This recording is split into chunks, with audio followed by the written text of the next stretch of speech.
سنم جاوید کو سینیٹر کے لیے نامزد کیا گیا اور ایک جو بہترین کانسٹیٹوینسی ہے جس میں مریم نواز کینڈیڈیٹ تھیں ان کے اوپوننٹ ان کو ٹکٹ دینے کا فیصلہ ہوا. لیکن اس کے اگر میں مد مقابل آپ کو دیکھوں, نہ کوئی سینیٹر کے لیے آپ کا کوئی نام گیا, نہ ہی کوئی آپ کو ٹکٹ دینے کا فیصلہ کیا گیا. کیا ٹکٹ آپ نہیں لینا چاہتی تھی, سینیٹر آپ نہیں بننا چاہتی تھی, یہ معاملہ تھا, یا پھر کوئی اور وجہ آپ کو کیوں نہیں کسی بھی چیز میں نامزد کیا گیا؟ اچھا, میں ایسے جانتی نہیں ہوں میں, بلکہ مجھے لگتا ہے کہ سیاست میں لابنگ میٹر کرتی ہے. جو میں کیونکہ اس سائڈ سے نہیں ہوں کبھی. سنم's father is a very good worker in I think Peoples Party, تو ان کو یہ اتار چڑھاؤ اور یہ چیزیں ساری لابنگ وغیرہ کی آئیڈیا ہیں, تو انہوں نے مے بی آئی تھنک انہوں نے کسی طریقے سے کر لیا. سنم جاوید جو تھی وہ لابنگ کا حصہ ہے, مجھے نہیں پتا یا اس وقت حصہ تھی. نہیں مجھے, کیونکہ ہم تو اندر تھے نا, لیکن وہ جس طرح سے چیزیں ہو رہی تھی نا کہ شی واز آلسو ایکسپیکٹنگ ان جیل کی ٹکٹ شاید ملے گی, لیکن پھر جب وہ نہیں ملی تھی تو وہ برا بھی اس کو لگا تھا. کوئی ایسی شخصیات یا کچھ ایسے لوگ پردہ کے پیچھے کسی سے رابطہ تھا سنم جاوید کا یا ان کے والد کا؟ آئی ڈونٹ نو, بلکہ میں کہوں گی کہ میں جتنے سنم's کوسچن ہیں ان کو ویل لیفٹ کرنا چاہوں گی کہ وہی اپنے لیے جواب دیں, میں نہیں ذکر کرنا چاہوں. سنم جاوید کیسی دوست ہیں؟ نہیں, ہم لوگ دوست نہیں ہیں, اور باقی اس پھر کوئی کوسچن پیچھے رہتا نہیں ہے. ابھی آپ نے پہلے مجھے کہا کہ میں اور سنم اکٹھی لیبرٹی میں گئی, اس کا مطلب اکٹھی گئی, آپ کی بات چیت تو ہوتی ہوگی نا؟ زمان پاک میں ہوتی تھی, کیونکہ اور آپ تو اکٹھی ہی جاتی تھی, میں نے خود آپ کو بیشتر دفعہ اکٹھے دیکھا ہے. ہاں بالکل, کہ ہیلو ہائی ہوگی, یا میں اب آپ سے کبھی بھی ملوں کہیں پہ بھی, تو اگر کہیں ایک جگہ سے دوسری جگہ ایک اوکیزن پہ ہیں, اگر ایک گھر انٹر ہو رہے ہیں یا باہر نکل رہے ہیں اس گلی میں, اور میں کسی کو نہیں جانتی, تو اگر میری آپ سے سلام دعا ہے تو میں کہوں گی اچھا چلو احتشام, پھر میں آپ کے ساتھ بھی چلنا شروع کر دوں گی کہ چلو گلی کے نکر تک اکٹھے چلے جاتے ہیں. تو یہ والا سین تھا. دوستی ایسا دوستی, کیونکہ تھانے کا ٹائم اکٹھا گزرا تھا, تھانے میں بڑا سارا دل کی باتیں اس نے بھی کر لی, میں نے بھی. تو جب آپ بالکل اکیلے تھے, صرف ہم 2 لوگ تھے, تو وہ ذرا اس ٹائم پہ تھوڑا بہت بانڈنگ وغیرہ کا آپ کہہ سکتے ہیں, ادروائز ایسا نہیں تھا کہ کوئی قریبی. ویسے سنم میں لیڈرشپ کی کوالٹیز نظر آتی ہیں آپ کو؟ نہیں, یہ میں تھوڑی بتاؤں گی, تجزیہ کار آپ لوگ ہیں. نہیں, آپ نے خان صاحب کو دیکھا, آپ نے مختلف سیاستدانوں کو قریب سے دیکھا, تو لیڈرشپ کی کوالٹیز کے بعد آپ نے خان صاحب کو پسند کیا, آپ نے اپنا استاد مانا. اگر آپ اتنے بڑے لیڈر کو اپنا استاد مان رہی ہیں, تو آپ نے کچھ کوالٹیز ایسی بھی, خان صاحب پرکھنے کے معاملے میں بڑے سخت تھے, تو آپ نے خان صاحب سے کچھ ایسا تو سیکھا ہوگا کہ لوگوں کو پرکھا کیسے جاتا ہے, لیڈرشپ کی کوالٹیز کو دیکھا کیسے جاتا ہے. نہیں, خان صاحب سے دیکھیں, میں یہ تب پرکھنا سیکھوں جب میں خان صاحب کے کوئی بہت کلوز سرکل میں ہوں, اور میں روز ان کو دیکھوں کہ وہ لوگوں کو کیسے پرکھتے ہیں. قریب رہنے کا نہیں ہوتا. نہیں, استاد تو ابھی بہت سارے لوگوں کے ایسے استاد ہیں جو کتابوں تک محدود رہ گئے. نہیں, ایسا ہی ہے. جب آپ اس چیز پہ آتے ہیں, آپ نے سوال کیا کہ لوگوں کو پرکھنے کے معاملے میں خان صاحب, تو مجھے کیسے پتا ہوگا کہ لوگوں کو پرکھنے کے معاملے میں خان صاحب کیسے ہیں, کیونکہ بہت سارے ایسے ڈیسیجنز, بہت ساری ایسی چیز دیکھیں, خان صاحب کی پوری ایک ٹیم تھی, اور وہ جیسے ہی 9th میں ہوا تو میجورٹی بھاگے, تو پرکھنے کا معاملہ is a different thing. I think ان سیاست کر دیتا ہوں اس کو. کیا سنم جو ہے آپ کے ساتھ جتنی بھی دیر رہی ہیں, کچھ تو آپ نے ان میں دیکھا ہوگا, کیا وہ سینیٹر کے لیے پرفیکٹ ہیں؟ آئی ڈونٹ نو, یہ جب خان صاحب آئیں گے تو وہ, یہ پارٹی میٹر ہے نا. چلیں سینیٹر بھی پیچھے لے جاتے ہیں, سینیٹر بھی پیچھے ہو گیا, کیا وہ ممبر آف نیشنل اسمبلی کے لیے اہل ہیں؟ میں آپ کو یہ کہوں گی کہ I don't want to discuss Sanam Javed, میں ویل لیفٹ کرنا چاہوں گی. Next question please. اچھا چلیں, تھینک یو سو مچ. میں بالکل آپ کو زیادہ نہیں تنگ کروں گا, بہت شکریہ, پہلے آپ نے اتنا ہمیں ٹائم دے دیا. اچھا میم, آج بڑا ایک زبردست کام ہوا, آج آپ نے پیغام رسانی کا کام کیا. آج ہوا, آپ ATC میں تھیں اور آج جیل ٹرائل تھے. عمر سرفراز چیمہ, ڈاکٹر یاسمین راشد, یہ سارے لوگ تھے. اور میں پیغام رسانی والی بات تو بعد میں کروں گا, ڈاکٹر صاحب نے آپ کے ذریعے کوئی پیغام پہنچایا, وہ کیا تھا وہ میں بعد میں ڈسکس کروں گا. لیکن ڈاکٹر صاحبہ کیسی ہیں؟ ڈاکٹر صاحبہ ٹھیک ہیں بالکل, اللہ کا شکر ہے. ذرا ان کو سردیوں میں ایشو ہوتا ہے کیونکہ وہ کینسر سروائیور ہیں, تو وہ ڈیلی میڈیسنز وغیرہ لیتی ہیں, اور کچھ میڈیسنز پھر ان کو ریئیکٹ کر جاتی ہیں, جیسے ان کو کھانسی وغیرہ بہت زیادہ ہوتی ہے سردیوں میں. تو ٹھیک ہیں وہ بظاہر دکھنے میں, لیکن لاسٹ ٹائم جب میری ملاقات ہوئی تھی تو شی وازنٹ فائن.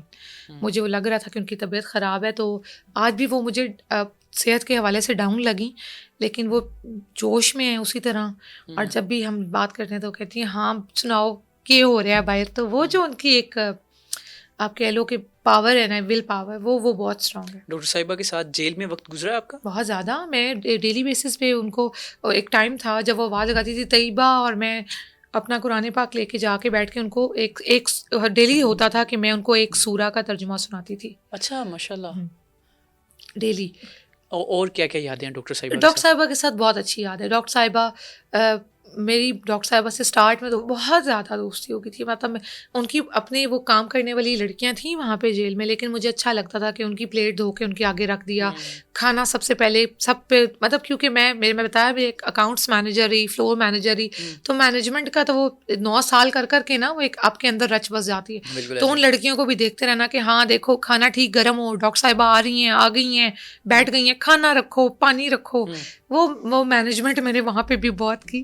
اور ڈاکٹر صاحبہ کو پھر اینڈ تک شام میں پوچھنا ڈاکٹر صاحب آپ ٹھیک ہیں، خود سے جا کے ان کا ہاتھ پیر مل دینا کہ نہیں فلاں آ رہی ہے. تو بہت اچھی یادیں ڈاکٹر صاحبہ کے ساتھ میری گزری. اچھا میں نے سنا ہے کہ وہ سیزنز وغیرہ جیل میں بڑا شوق سے دیکھتی ہیں نیٹ فلکس کے، کچھ ایسا ہے؟ نہیں نیٹ فلکس نہیں لگا ہوا وہاں، وہ بک ریڈنگ بہت زیادہ. اچھا ڈاکٹر صاحب آپ تک آئی تھنک 100 سے ابو بکس پڑھ چکی ہوں. آپ سے پہلے ہمارے سامنے ایک ایسے ہی پی ٹی آئی کی خاتون بیٹھی تھی، اور وہ بھی آپ اب تو دوست نہیں کہہ سکتا، میں سمجھتا دوست ہے، سنم جاوید. انہوں نے کہا کہ وہ نیٹ فلکس سیزن بڑے شوق سے دیکھتی ہیں. نہیں وہ باہر تھیں تو دیکھتی ہوں کہ وہاں وہ جیل کی بات بتا رہی تھی. ہاں ایسا کچھ نہیں تھا. نہیں وہاں نیٹ فلکس سیزن نہیں چل رہے، نیٹ فلکس نہیں لگا ہوا وہاں.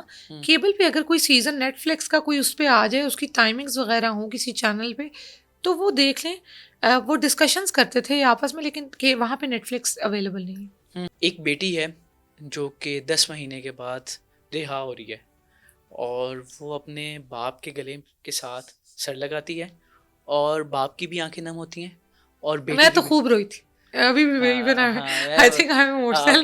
I need tissue please. نہیں ہاں that was an emotional moment. آج بھی میں اس کو نہیں پراپرلی یاد کر سکتی. میں تو بہت روئی تھی، بہت زیادہ روئی تھی. میں یہ بتانا چاہ رہا ہوں کہ باپ اور بیٹی کی محبت نو ڈاؤٹ اسلام میں بھی بڑا، رسول اللہ صلی اللہ علیہ وسلم کو اپنی بیٹی سے بڑی محبت تھی، اور وہ آتے تھے بیٹی آتی تو کھڑے ہو جاتے تھے. اس لیے جب باپ اور بیٹی ملتی ہے، میں تو میم کیا تھا وہ جب ملی 10 ماہ کے بعد مل رہے تھے، ہوا کیا تھا، وہ کیا تھا، وہ اس کا پس منظر کیا تھا؟ ہاں تقریباً 10 ماہ کے بعد 9 مہینے 13 دن بعد. اچھا تو ایکچولی جب میں جیل سے نکلی تو مجھے یہی تھا کہ دوبارہ سے ریسٹ ہو جاؤں گی، کیونکہ سننے میں یہی آ رہا تھا. اور میری کیونکہ پہلی بیل ہوئی تھی، سب کی بیلز ہوتی تھیں لیکن میری اور عالیہ کی 9.25 مہینے کوئی بیل نہیں ہوئی. اور 9.25 ماہ بعد جب میں نکلی تو میں بالکل ریڈی تھی کہ میں نے اب تھانے جانا ہے، ریسٹ ہو جاؤں گی، رات تھانے میں گزرے گی، کل بھی تھانے میں رہنا ہوگا. جمعہ ہفتے کا دن، جمعہ کا دن تھا، تو مجھے تھا کہ آج کا دن بھی، آج کی رات بھی تھانے، کل بھی تھانے، پرسوں کورٹ پروڈیوس کریں گے تو پرسوں پھر جیل واپسی ہوگی. تو اس حساب سے تیاری کر کے میں باہر نکلتی ہوں، اور کوئی پولیس نہیں ہے. تو میں اپنی لائر سے، خدیجہ صدیقی سے، میں نے پوچھا کہ پولیس کیوں نہیں ہے؟ تو اس نے مجھے کہا کیا مطلب؟ میں نے کہا مطلب پولیس کیوں نہیں ہے؟ تو اس نے کہا تمہارا دماغ ٹھیک ہے، مطلب لوگ خوش ہوتے ہیں. تو میں نے کہا نہیں، آئی وازنٹ ایکسپیکٹنگ دس، تو یہ اٹس ناٹ نارمل. تو ایسا تو نہیں کہ باہر سے کہیں سے ریسٹ کریں گے. تو میری فیملی ابھی پہنچی نہیں تھی، کیونکہ خدیجہ نے بہت سڈن یہ کیا تھا کہ جب میری بیل ہوئی تو اس نے بتایا نہیں کہ ہم مچلکا کس دن بھریں گے، اس کو لینے کب جائیں گے. یہ چیزیں بہت سیکریٹ رکھی اس نے، بہت ٹیکنیکل طریقے سے کی اس نے. اور اس کا سارا کریڈٹ میں خدیجہ صدیقی اور مراد مروت کو دوں گی، جو دونوں میرے لائرس تھے. اور وہ کچھ دوستوں کی طرح میرے ساتھ رہے، انہوں نے مجھے بہت ایموشنل سپورٹ دیا. دونوں نے میرے لیے بالکل وہ دوستوں بہن بھائیوں جیسے رہے. تو جب ہم باہر نکلے تو انہوں نے مجھے کہا انکل آ رہے ہیں. تو میں نے کہا اچھا پہنچے نہیں ابھی تک کوئی فیملی میں؟ تو انہوں نے کہا نہیں، ہم نے بتایا نہیں تھا کسی کو بھی، ہم سرپرائز دینا چاہتے تھے. تو ہم لوگ وہاں سے جب نکلے تو ہم ایک ریسٹورنٹ میں چلے گئے. میرے والد نے بتایا کہ میں پہنچ رہا ہوں. تو ہم وہ ریسٹورنٹ میں تھے، جب ہم بیٹھے تو میرے فادر آ گئے.